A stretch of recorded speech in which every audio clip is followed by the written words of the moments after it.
जैसे कि मैंने बताया, मेरे एक कलीग थे जो मेरे साथ पहले एक कंपनी में काम करते थे।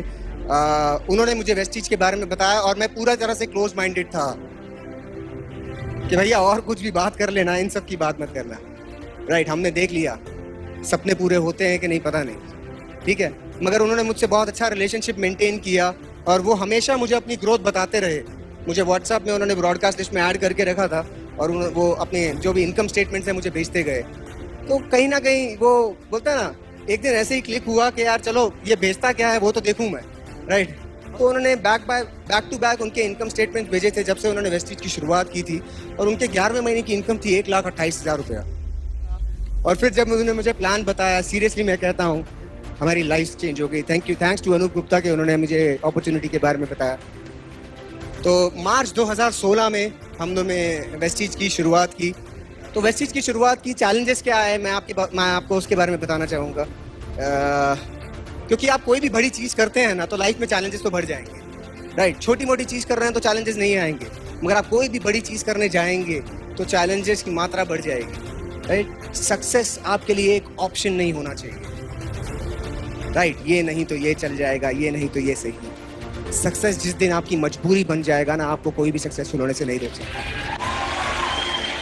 तो हमने पीछे के रास्ते बंद कर दिए थे और पूरी तरह से हम वेस्टीज में उतर गए थे। तो 4 दिन ऑब्वियसली घर वाले भी नाराज हुए, कहीं ना कहीं वाइफ भी नाराज हुई कि 4 दिन के लिए आए हो और वो भी पूरे तरह से आप कॉलिंग में लगे हो।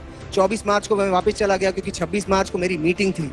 राइट, और फिर करीबन 5 महीने तक, मई तक रचिता घर पे नहीं आई थी। समझिए 5 महीने मैंने अपने बेटे की शक्ल तक नहीं देखी, मैंने समझिए वीडियो कॉल नहीं किया। मैं पूरी तरह से काम कर रहा था क्योंकि मुझे लोगों को प्रूफ करना था कि बिजनेस चलता है और अब हमारे सपने पूरे हो सकते हैं।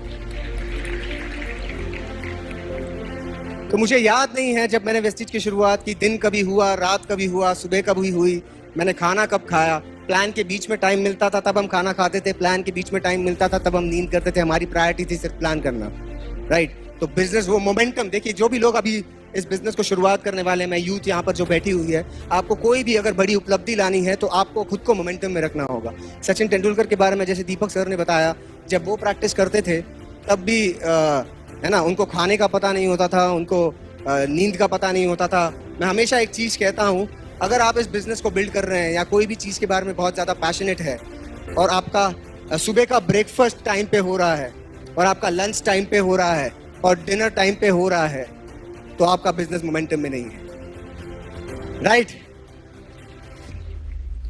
अगर आपका लंच के टाइम पे ब्रेकफास्ट हो रहा है, आपका लंच के टाइम पे ब्रेकफास्ट हो रहा है और लंच का ठिकाना नहीं है, और रात को जब डिनर करके सब लोग घर में सो गए हैं और आप रात को चोरों की तरह जब घर में घुसते हैं, दरवाजा खोलते हैं कि कोई उठ ना जाए, और वो ठंडी रोटी जब आपका इंतजार कर रही होती है, मगर वो ठंडी रोटी का मजा गर्म रोटी से ज्यादा आता है क्योंकि पूरा दिन आपने अपने सपनों के लिए काम किया है।